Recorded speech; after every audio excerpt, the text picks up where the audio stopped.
¿Qué tal? Muy buenas tardes, bienvenidos a otro programa de Visión Global. Tenemos las 18:25, 6:25 pm aquí desde España, desde Negocio Televisión, para saber lo último, para saber los temas más relevantes desde aquella zona tan importante del mundo como es Latinoamérica también. Hoy tengo a mis invitados, uno de los temas que vamos a tocar también y que justo minutos antes de empezar el programa estábamos comentando entre nosotros. Una pena que no hubieran podido estar escuchando, pero interesantísimo lo que se nos contaba sobre el litio, la vinculación también con el cobre, lo que significa, etcétera, y las diferentes noticias que tenemos desde nuestros países de allí. Hoy voy a tener la compañía de, como siempre, José Ricardo Rangel desde México. Vamos a tener también a Elías Ordóñez desde Perú, primera vez también que nos acompaña en Visión Global, como analista, como trader desde allí. Y también contamos con la presencia de Pablo Rutigliano, que es presidente y fundador de la Cámara Latinoamericana del Litio desde Argentina. Así que tenemos una compañía, una tertulia de lujo y por lo visto hay ganas de contar mucho y esperemos que dentro del tiempo también. Vamos a tocar temas también que lo comentaba con mi compañero, con Rangel, sobre el PIB de México, el dato que salió hoy de Chile también respecto al cobre, si favoreció o no al peso chileno, que por lo visto sí, al haber sido bueno. Es quizás esto un indicativo de mejora de la economía, algo que comentábamos ayer también sobre si el cobre o no a veces es un indicador adelantado, como lo fue durante mucho tiempo también el petróleo. En fin, muchos temas y muchas cosas. Muy buenas tardes o buenos mediodías allí, dependiendo la hora también, al otro lado del océano. Y buenas noches, tardes, cuando nos ven allí desde Asia también, que tenemos gran parte de la audiencia que nos sigue. Un saludo, chicos. Un saludo a todos. Muchísimas gracias, Gabriel. 11 horas, minutos aquí, no sé, allá Pablo, Elías, que ahora tenga. Acá son las 2:27 de la tarde, así que acá estamos. 12:27 del mediodía. También, bueno, entonces, unos que van a comer, Estamos otros que parece que han terminado de comer y otros Totalmente. que les hemos cortado la comida por la mitad, en fin. Bueno, No, nada, estábamos comentando y yo creo que hay varios temas para poder tocar hoy y era sobre todo en referencia a, de hecho, el programa de hoy lo quise realmente titular como el litio, oportunidades, importancia. Y no sé cómo lo ves, Pablo, pero te gustaría comentar, estábamos comentando justo algo antes de la emisión y quizás pudiera ser interesante. Bueno, gracias y bueno, saludos a todos. Bueno, el tema del litio es algo que realmente va a ser la nueva medición económica o el vector económico para desarrollarse en todo el mundo. O sea, el cambio y la transición energética es algo que ya está entre nosotros.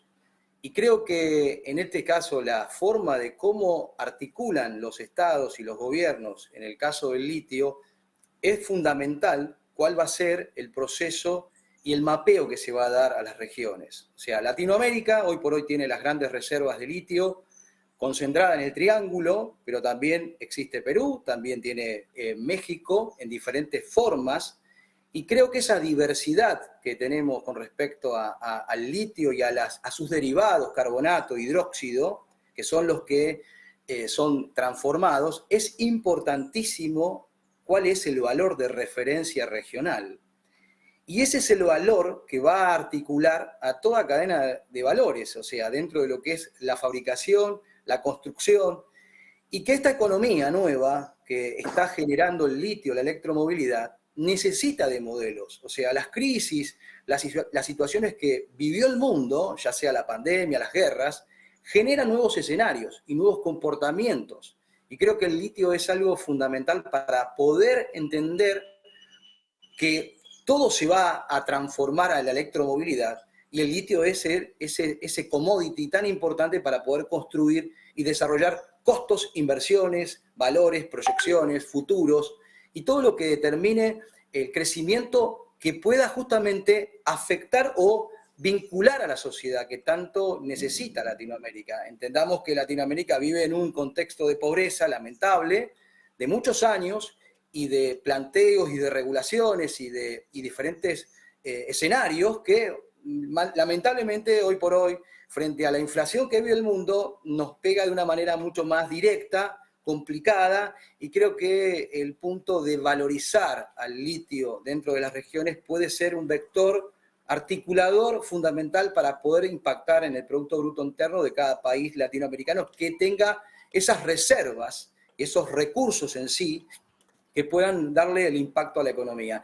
Ese es un poco el planteo, la visión con cómo se está viendo el litio, y que hoy el mundo vive y siente que el litio es la inversión estrella, es el metal estrella. Creo que la importancia de la regulación y de proteger las soberanías en Latinoamérica es fundamental para poder construir una economía articulada a la sociedad. De lo que estabas hablando, Pablo, y no sé si se puede, de mi compañero de producción, quería mostrar el gráfico del litio, justo que lo tengo aquí, porque es increíble realmente. Si vemos lo que ha sucedido entre el año 2020 y 2021 y el precio de sus máximos aquí que estamos viendo y lo que ha sucedido en los últimos 2 meses también. Pero aquí lo más importante es, ¿quién se está beneficiando? ¿Quién ha podido realmente sacar provecho de esto que ha sucedido con el litio? ¿Se está beneficiando la pequeña empresa, los explotadores de las minas, etcétera? Por ejemplo, en Argentina, algún otro país de Latinoamérica, ¿o esto está quedando en otro lado?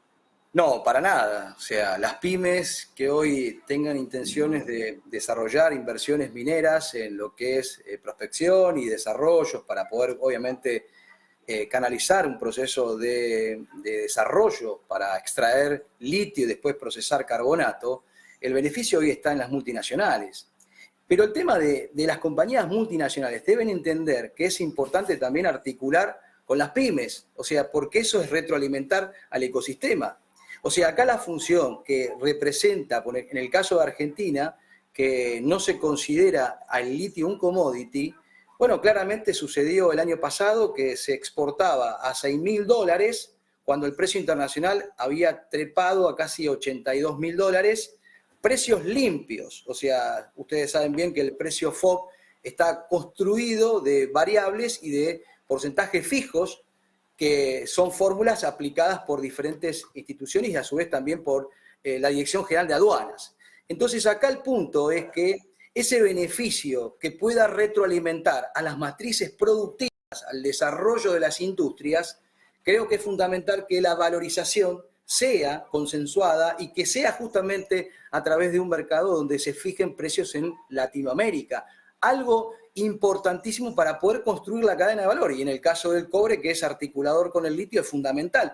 Entonces, acá estamos hablando de una economía mucho más sociable, mucho más unificadora, que las empresas pymes hoy por hoy necesitan de esos precios para poder también darle impacto a la generación de trabajo, a la generación de nuevas tecnologías, a la importación también de tecnologías, porque el buen ingreso de divisas que podría generar Argentina con una buena valorización permite justamente articular reservas al Banco Central y a su vez impactar directamente a complementarse a las industrias, a la industria minera, de poder obviamente innovar en nuevas tecnologías y nuevos comportamientos que generen este ingreso de divisas.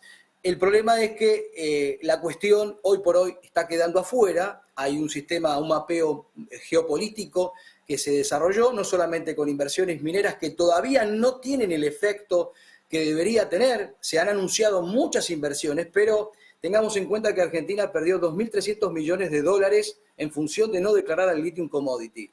Estamos hablando de casi el 8% de la reserva del Banco Central, algo que es fundamental contra tanta necesidad de dólares que tiene el país con respecto a un tipo de cambio que no para y una inflación que tampoco la pueden contener. Y esto representa de que el mapeo económico que debemos articular tiene que ser un cambio de variable. Si vamos a permitir esto de esta manera, creo que Latinoamérica debería unirse, por eso la Cámara también sigue convocando a actores para este tipo de unificación y también de diferentes conceptos para poder articular una economía sustentable y que pueda justamente impulsar a la oferta pyme, que pueda justamente abastecer a la demanda. Producto de este gran crecimiento que tenés acá en la curva, esta exponencial que tenés básicamente del litio, es fundamental en la ralentización de la oferta, producto de la pandemia, producto de diferentes políticas de Estado que se aplicaron, ya sea nacionalización del litio y reglamentación en función a cómo exportar el litio. Y bueno, ha generado que el grupo concentrado en representación en función a este commodity y sus derivados tenga este crecimiento. Hoy por hoy tiene un precio estancado, pero ¿qué pasa? La elasticidad de que lo que va a generar este crecimiento de la demanda, producto de que el cambio climático nos afecta a todos, es justamente lo que vamos a estar viviendo en el año 2023 con un gran crecimiento que esperemos que en la valorización del commodity y sus regulaciones que todavía no han sido dadas puedan establecer un ecosistema concreto y simplemente aplicado a la sociedad con el nivel de pobreza que tenemos. Creo que necesitamos también ver visibilidad de una economía que sea sustentable y que nos permita ver de cara al futuro el crecimiento. Muy buena introducción, Pablo, y con el tema de la situación, y por eso quería engancharlo con esto también. Hablábamos también del cobre ayer, y nosotros mismos ahora, antes de empezar la emisión, hablábamos de que son primos hermanos, y quizás un saludo, Elías, allí desde Perú. El cobre también, además de Chile, Perú tiene uno de sus ingresos principales es justo la parte de la minería del cobre, si no me equivoco, en la zona sur, ¿correcto? Así es, más bien. En verdad, bueno, todos sabemos que Perú y Chile pues concentran gran parte de la producción mundial, ¿correcto? Y bueno, acá justamente escuchaba una pregunta que se hacía hace unos minutos. ¿Quién es el principal beneficiario, ¿no? de litio, ¿no? En este caso? Yo creo, bueno, que hoy la actual situación, o sea, el gran beneficiario, creo yo, que vendría a ser la clase política, ¿sí? Lamentablemente, pues, estos commodities han sido, no solamente aquí en Perú, han sido manipulados, corrompidos en muchos aspectos, ¿sí? Y esto genera lo que hoy está sucediendo aquí en Perú. Todos sabemos que Perú, bueno, está viviendo un capítulo gris, ¿no? En su historia, y esto realmente, pues, a todas las materias primas que Perú, pues, exporta, incluyendo el cobre, ¿no? Ha perjudicado tremendamente, ¿no? Estamos viendo un conflicto social aquí en Perú. De eso te iba a preguntar, Elías. El martes creo que tienen la posibilidad de que se votará, si no me equivoco, para saber si van a ver o no, martes la semana que viene, creo, o corrígeme si me equivoco, se votará para ver si se convocan nuevas elecciones o no, ¿no? Porque es una verdadera pena lo que está pasando el pueblo peruano. Claro.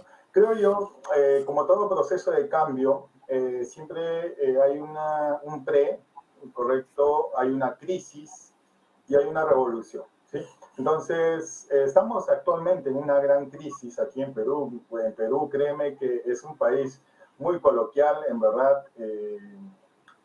Tenemos, pues, en los últimos años, pues, hemos tenido 6 años, hemos tenido casi 5 presidentes, ¿no? Incluyendo, pues, a la actual presidente, la señora Dina Boluarte, bueno, que ha entrado gracias a que, pues, el día 7 de diciembre del año pasado, el presidente hasta ese entonces, pues, Pedro Castillo, decidió cerrar el Congreso de una forma desatinada, sin fundamentarse, y bueno, originó todo un choque de clases sociales, ¿no? La clase trabajadora, ¿no? Y la clase social alta, ¿no? Entonces, lamentablemente hay una convulsión social aquí en Perú, y creo que no solamente es propio de Perú, creo que esto es una muestra de que el sistema financiero, el sistema gubernamental hoy necesita reestructurarse, ¿no? Creemos en políticas, ¿no? Que nos ayuden de repente a consensuar, ¿no? Ambas clases. Ese hartazgo, ese cansancio que mencionas fue lo que ya muchísimos años atrás, algo que se terminó fraguando en el año 2009, llegó a la creación de lo que es la tecnología blockchain, cadena de bloques y criptomoneda como Bitcoin, a raíz de la crisis financiera y ese hartazgo por parte de un grupo de personas en el mundo que dijo basta con el sistema tal cual porque no va a haber futuro, ¿no? Y bueno, el resto ya es historia, lo conocemos.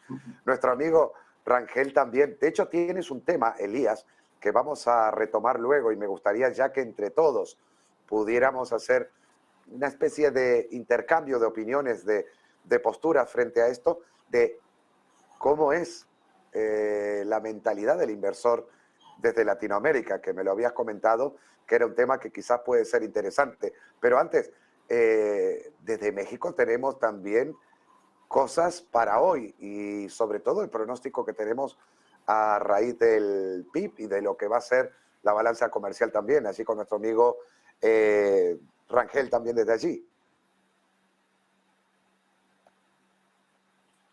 Hola. Definitivamente, pues muchísimas gracias, Gabriel. Y vámonos ligadísimos. Bueno, ¿sí me escuchan? ¿Sí? ¿Se escucha? ¿Se escucha? Correcto. Bueno. Sí, todo bien, todo ¿Sí me bien, están todo escuchando? perfecto. Ok, perfecto. Una disculpa. Tengo un poco de delay. Bueno, pues la verdad es que muy contentos. Vamos a ir ligando precisamente esto y si me lo permiten, como bien comentas, Gabriel, vámonos. Ayer comentaban nuestros seguidores allá en YouTube de dónde sacamos los datos. Bueno, pues sacamos aquí los datos directamente del Instituto Nacional de Geografía Estadística aquí en México, que es muy importante, tiene todos los datos económicos y los invito a que lo sigan aquí en Twitter. Rapidísimo les comparto estamos proyectando la gráfica y que precisamente tiene mucho que ver con este crecimiento. Los datos del Producto Interno Bruto, pues vaya, recuperamos casi niveles de pandemia y es que crecimos en 2020 cerca del 3%. ¿Quiénes fueron los sectores que dieron más de sí? Bueno, pues precisamente las actividades secundarias son las que están teniendo mayor crecimiento. Las actividades primarias son seguidas de este crecimiento con 2.8% respecto al 2021 y finalmente las actividades terciarias, estas actividades terciarias que ya hemos comentado aquí en Visión Global, pues siguen estando rezagadas, sigue estando la parte de servicios. Sin embargo, volvemos a resaltar el tema, servicios financieros, bueno, son los que están dando ahí como que el ancho en la parte de crecimiento económico y bueno, relacionado precisamente a la parte del mercado, sobre todo la parte del cobre. Presentamos la gráfica y es que el día de ayer, pues, reportó precisamente Grupo Carso. ¿Quién es Grupo Carso? Bueno, pues es una empresa que es tiene la parte de infraestructura, tiene la parte de consumo y va muy relacionado ahorita con lo que comentábamos del Producto Interno Bruto y es que, pues vaya, en su reporte nada más para que veamos el crecimiento que tuvo a nivel ingresos, tuvo un 47.5% y en el EBITDA, que es la parte de la rentabilidad, que reportan las empresas, un 121.7% con respecto al último trimestre. Y bueno, pues los segmentos que tuvieron más crecimiento, y esto es muy importante porque es ahí a donde vamos, es que la parte de infraestructura, Carso Infraestructura, la parte de la construcción, que recordemos aquí en México, y si no más recuerdan, amigos, estuvimos platicando una desgracia por ahí de la parte sobre todo de la construcción de los metros, en el metro, sobre todo en la línea 12, pues hubo ahí un tema, ¿no? Porque esta línea 12, pues la construyó Grupo Carso, hubo un accidente muy terrible y pensábamos que iba a afectar precisamente el balance de Grupo Carso, sin embargo no lo hizo. Carso Infraestructura está reportando 58.5% aproximadamente, y la parte sobre todo relacionada al comercio, que es las tiendas Sanborns aquí en México, sobre todo la parte del consumo, 19.2%. Ahora bien, vámonos directamente a lo que comentábamos en la sección de cobre, y es que dentro del portafolio que te reporta Grupo Carso, pues está la parte de Condumex. En esta parte de Condumex, pues el crecimiento que tuvo de ventas fue de casi cerca 6.2%, aportando obviamente al consolidado de las ventas. Y bueno, bueno, pues, ¿a qué se dio? Bueno, Condumex es la parte relacionada a cables y arneses automotrices, y esto es muy importante porque pues creció un 6.2%, está muy, muy, muy ligado a la industria del cobre. Tal vez no tiene tanta preponderancia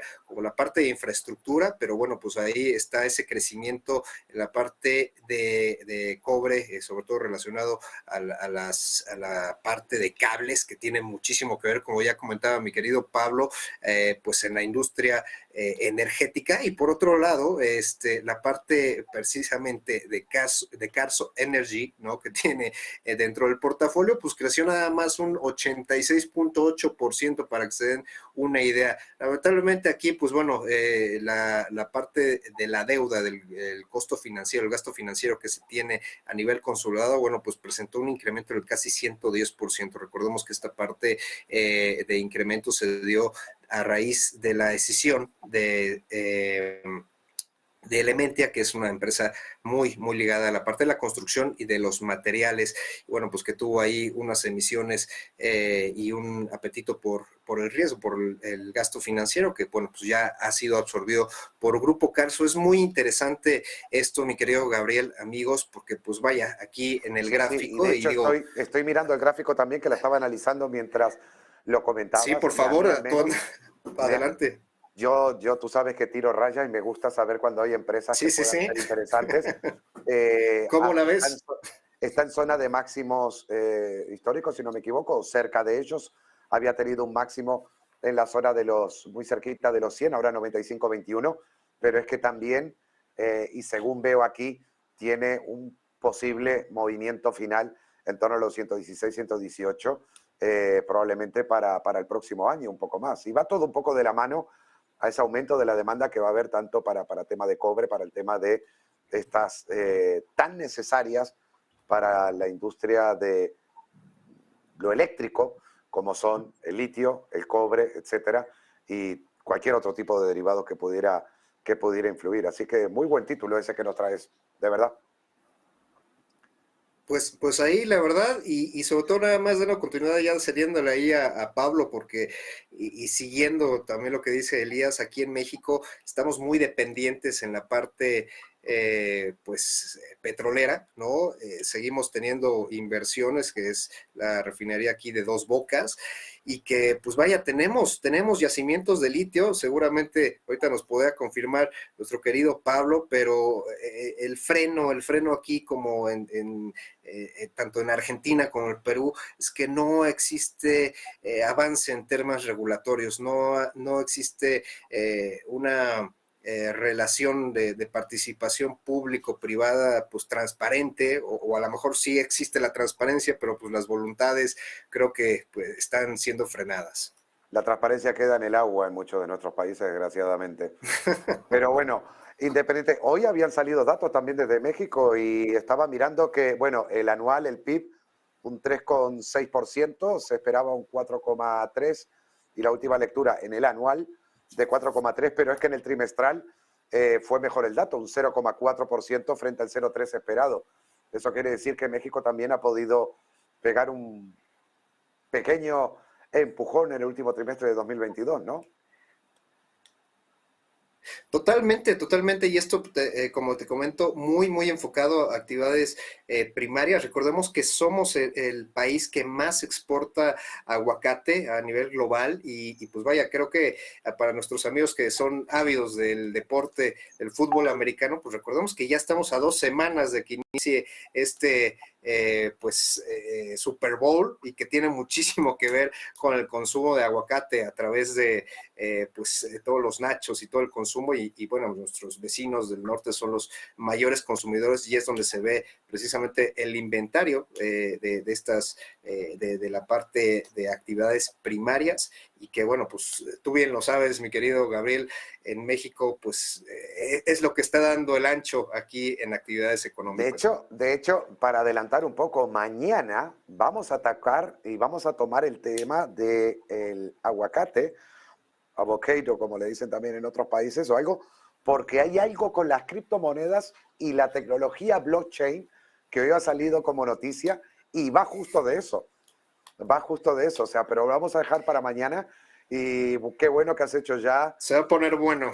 un poco de degustación sobre el tema, porque hay gente que dirá, ¿cómo vamos a mezclar, cómo entra un aguacate en la tecnología blockchain? Pues ahí veremos mañana qué tiene, qué puede tener en común en eso. Eh, Elías, había un tema que, bueno, lo del tema de político que está viviendo Perú, eso ya lo habíamos comentado anteriormente, pero había un tema que me comentaste que te interesaba tocar y creo que puede ser muy importante porque nuestra audiencia, eh, como no sé si saben, viene de todos lados. Nos une un precioso idioma que es el que hablamos ahora, que es el español. Contamos con una audiencia de muchísimos lugares del mundo, pero en nuestro idioma. Y hay algo que sí es importante a la hora de los inversores. Yo viví 15 años en Alemania, estuve en el sector bancario allí, estuve en la parte financiera, he venido a España, creo que en el 2007 fue, sí, último trimestre de 2007 que llegué aquí. Y una de las cosas que yo me encontraba cuando llegué a España es, no, aquí no es como Alemania. Y cuando a veces he visitado países de Latinoamérica, como he estado en México, en Colombia, en Perú, en Chile, en Argentina, impartiendo cursos de bolsa, etcétera, me decían, no, pero es que aquí no es como en España, como en Europa. Entonces, ya a medida que iba recorriendo siempre, como que en todos lados se nos advierte que no, allí es diferente. Y si voy a Alemania me dicen, no, pero es que esto no es como Estados Unidos. Sin embargo, y ya para empezar a comentar sobre el tema, hay muchas cosas más en común, da igual donde nazcamos, da igual el idioma que hablemos y cómo nos han criado, cuando se trata de dinero.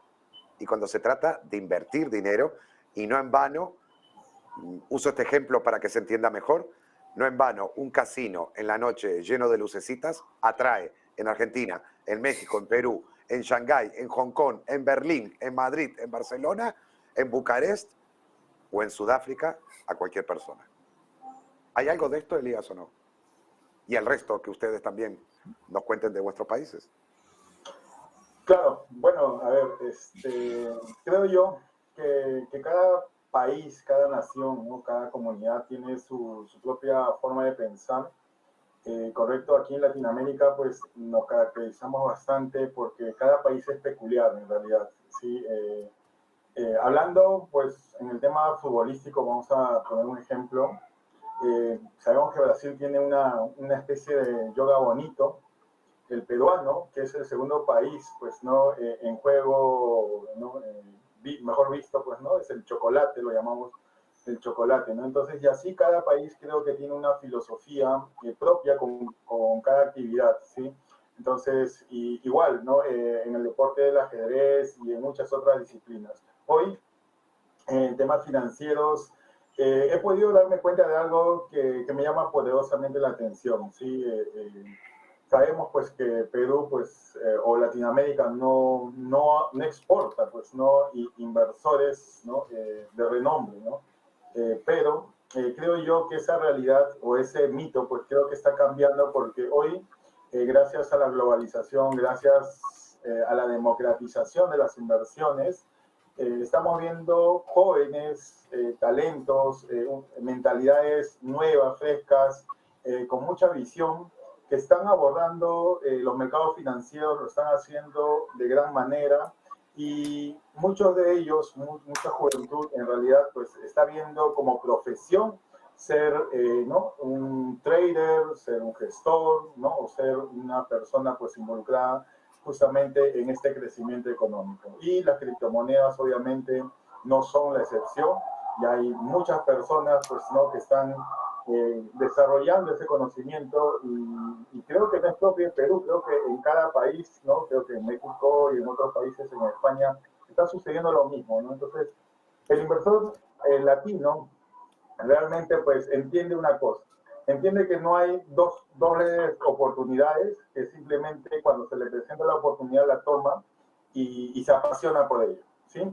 Bueno, creo que eso es lo que podría destacar hoy en día, lo que siento, lo que veo, pues no cada vez que doy una charla, cada vez que estoy con un nuevo inversor, siento esas ganas y esas energías. Hay una cosa que has mencionado y es muy importante, sobre todo sobre la evolución en el tema de las criptomonedas, por decirle algo. México, por ejemplo, está muy adelante a nivel de vanguardia también con proyectos, etcétera, en el tema DeFi o en el DeFi. Argentina cuenta con muy buen patrimonio humano en este sentido de desarrollo también. Y es lo que tú dices también. Yo cuando llegué aquí a España me acuerdo que hablábamos de derivados financieros en aquel momento, inversiones en commodities y todo, y sonaba un poco muy extraño porque la gente estaba acostumbrado al mercado continuo español, a su Telefónica, a su Repsol, etcétera. Y nosotros sabíamos que en Latinoamérica, al menos desde Alemania, Reino Unido, se sabía que en Latinoamérica el tema Forex, el tema inversión en renta variable, también por el tipo del horario, por supuesto, pero la renta variable del Nasdaq, etcétera, se iba mucho más adelante en ese sentido. Ayer justo hablaba con alguien de México, cuando terminé el programa del cierre de Wall Street, estábamos hablando al teléfono, y me comentaba, o sea, sabemos que, por ejemplo, una empresa, un exchange como Binance, a día de hoy, que está compitiendo con PayPal en esto, repito, segundo, uno, y me dice, esto es el trend ahora aquí en México o en algunos países. Si le quiero mandar a un amigo $10, 10 USDT, 20 USDT, nadie piensa ni en el banco, ni en PayPal, ni en nada. Dame el ID que tienes en el wallet y es que el dinero llega inmediato. O sea, están habiendo realmente avances a nivel de implementación, de adhesión, como tú dices, Elías, de uso por parte de los jóvenes, por parte de la gente con ganas y todo, de que quiere que el mundo pueda ir un poco más rápido y de una forma más sencilla también, ¿no? Aquí estamos todavía mandando transferencias para pagar el alquiler y que llegue al día siguiente. Que el siglo XXI me parece, bueno, no me parece característico del siglo XXI cómo está el tema. Me imagino cómo podrá ser en otros lados. Pero normalmente esto tendría que ser un clac, clac y ya está. Te comento, Gabriel. Hace 7 años, aquí en Perú, fui director justamente junto con la empresa que hoy represento, del primer lanzamiento de un token aquí en Perú oficialmente, hace 7 años. Llevamos un proyecto, el primer fideicomiso, pues aquí para el mercado de valores, fue, ¿no?, un proyecto que se lanzó, se estructuró, y realmente a partir de ese momento que entendí el poder, pues, ¿no?, de la blockchain, de la democratización y la transparencia, ¿no? Entonces creo yo que lo que se viene, ¿no?, en este año, obviamente son muchas novedades, pero creo que las criptomonedas van a dar un tercer gran impulso, ¿no? La gente cuando habla de criptomonedas piensa solo en el precio de cotización de Bitcoin. Es triste que se limite tan solo a eso cuando esto es como el origen del Internet. Esto es el origen de una nueva tecnología, esto es el origen de una nueva posibilidad. Ningún banco central hoy estaría hablando de la posibilidad de hacer divisas digitales o digital currencies si ya el puntapié inicial no se hubiera dado con la creación de la cadena de bloques o ese gran libro contable transparente, abierto, público y casi con un nivel de fallo cero. Algo que el sistema tal cual conocemos, el de fiat, el de todo, se acusó al uso de las criptomonedas para un uso fraudulento, etcétera. Pero perdón, si los delitos con dinero se inventaron con el dinero fiat. O sea, no se esperó a que existiera una criptomoneda para que hubiera un grupo de personas en el mundo que deseara delinquir. Como hay muchas pensiones, hay muchas muy antiguas. Pero bueno, yo creo que efectivamente es como tú dices, hay mucho potencial allí y esperemos que esto realmente salga adelante, porque hablar de la tecnología que permitieron las criptomonedas ahora es como hablar también de qué precio tiene Internet, si tuviera que cotizar. Y lo peor, si estuviera cayendo el precio de cotización de Internet, ¿hablaríamos mal de Internet, que nos ha cambiado la vida? Totalmente, totalmente. Es algo que, a ver, creo que nos tenemos que acostumbrar al mundo digital y a la digitalización de la economía. El tema es cómo vinculamos la economía real con la digitalización. Ahí está el tema fundamental, que es donde todavía se trabaja y la valorización de nuestros recursos son funcionales a que la cadena de bloques se pueda justamente atar a esos conceptos. Yo creo que la valorización formal de lo que pueda permitirnos saber qué tipo de recursos, en el caso del litio, en el caso del cobre, en el caso del oro, en el caso de la plata, de todos los metales, metalíferos y no metalíferos. Creo que la cadena de bloques puede contribuir en un gran escenario en función de las reservas. Y las reservas, ya sea las reservas económicas, que son básicamente evaluadas y certificadas, pueden ser respaldo de valor con certificación, así como hoy compañías que se financian en mercados canadienses o en mercados secundarios, donde obtienen a través de los shares, de las acciones, diferentes posiciones y también grado de expansión para sus negocios. Acá el punto es cuál es el punto de desarrollo que podemos determinar sobre una digitalización en la economía y atacar a todos estos conceptos que por ahí se gestaron en función de este bear market que tiene la cripto, que bueno, ahora empezó a levantar algunos conceptos, pero creo que el punto acá inicial es cómo desarrollamos una economía mucho más limpia que nos permita justamente llegar a una sociedad que hoy necesita de este impacto. Y acá es donde nosotros nos estuvimos evaluando muchas cosas, desde Argentina, Latinoamérica. Yo tuve varias reuniones con diferentes países en función del modelo económico, y cuando hablamos de los vectores de la economía, básicamente en la formación de precios, es todo, porque a la construcción de energías fósiles desarrollamos una economía. Y ahora en desarrollo a la electromovilidad vamos a desarrollar una nueva economía que vamos a derivar en gráficos, vamos a derivar en diferentes resultados, y creo que ese es el mapeo que tenemos que entender hacia dónde. Mucha gente habla de la sustentabilidad, se habla de eso, se expresa la sustentabilidad, y la sustentabilidad es que todos podamos tener el mínimo rédito sostenible en un tiempo dado de expectativa de vida. Y ahí está el punto básico de la sustentabilidad, es cuánto vamos a vivir si el ecosistema, que es nuestra casa, que es la Tierra, realmente está afectada por guerras, por ralentización de la Tierra, de ralentización de la economía, esta inflación que tienen las economías latinoamericanas. Hablando de ralentización, y ya no es que afecte la corteza terrestre, pero no sé si han escuchado de que parece que el núcleo del planeta, que era lo que nos faltaba, ha empezado a hacer alguna de las suyas, como ralentizar el movimiento, y se habla de un posible giro también. O sea que, como venías diciendo, Pablo, si ya tenemos problemas aquí arriba, entre las guerras y todo lo que pasa en un pedazo de corteza terrestre de apenas 30 y pico de kilómetros, es que ahora también se nos puede sumar lo que realmente sustenta el todo aquí en este bonito planeta. Y ahí está el efecto de la retroalimentación. Sí. O sea que si los países no son capaces de regular y de procesar un precio transparente, dejar el efecto político que tanto daño nos está haciendo en Latinoamérica y empezar a pensar cuál van a ser los 30 años del futuro de la electromovilidad, ya sea en la micro y la relocalización también, que es uno de los temas que tuvo el cobre en función de algunos procesos de producción. La relocalización, todo lo que representa cómo vamos a distribuir una sociedad que hoy por ahí se focaliza en lugares que no le llega ni el internet, o no tiene la tecnología para poder contribuir con pensamientos e ideas que puedan justamente transformar un proceso en determinados vectores.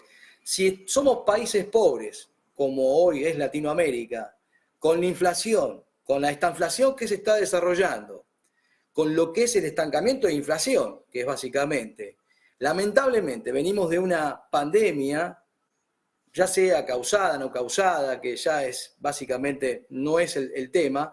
Acá el punto es cómo salimos con una formación de precios con regulación. En Argentina se vendieron los activos sin tener regulación. Yeah. Y el tema es mucho más profundo, porque desarrollar una economía que sea sustentable es básicamente cómo contribuimos a que la sociedad se pueda concatenar. Y desde ese plano creo que es muy importante la educación, el desarrollo de educación financiera, la adecuación de diferentes tecnologías que puedan articularse a una economía mucho más directa y transparente, rápida, simple. Si no, los resultados de las empresas monopólicas no van a ser tan importantes. Lo que acabas de comentar, problemáticas. lo que acabas de comentar es una necesidad también en Europa. La ausencia de cultura y formación financiera de verdad no existe ni en colegios ni nada. Hay algunos países que tengo conciencia de que esto ocurre, pero en la mayor parte no ocurre. Y ya Gabriel, de mi parte, como última no.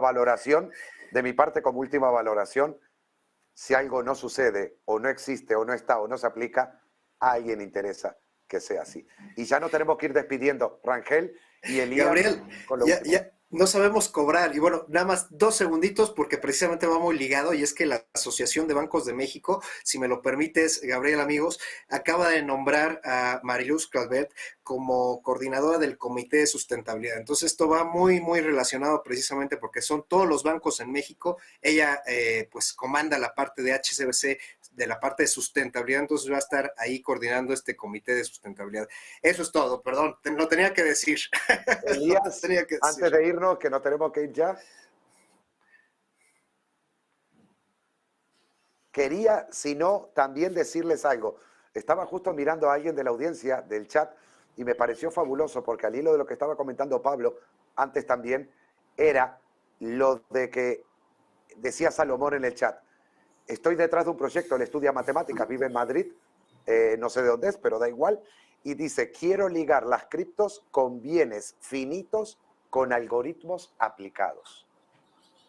Lo que hablábamos anteriormente también, en vista de lo que estábamos comentando aquí desde ustedes, lo que estaban comentando anteriormente. Así que ojalá le vaya muy bien a Salomón, la mayor de las suertes desde aquí, porque estos son los impulsos empresariales que necesita el mundo y necesita la generación de los próximos 50 años. ¿Perdona? Todos los emprendedores que necesitamos, mi querido Gabriel. Sí, sí, y hay que apoyarles. Chicos, muchísimas gracias. 1 millón de gracias por estar hoy aquí en Visión Global. Será un placer y con mucho gusto encontrarnos muy prontito nuevamente para seguir indagando en temas como este o en otros nuevos también. Muchísimas gracias, Argentina. Muchísimas gracias a Perú, a México, por supuesto. Y de mi parte, muchas gracias. Nos vemos quizás más tarde en Tiempo de Criptos. Buen negocio. Dios les bendiga a todos y a disfrutar de vuestros almuerzos allí al otro lado del charco. Así es, así es. Bueno, saludos a todos. Un fuerte abrazo a todos. Excelente día. Excelente día.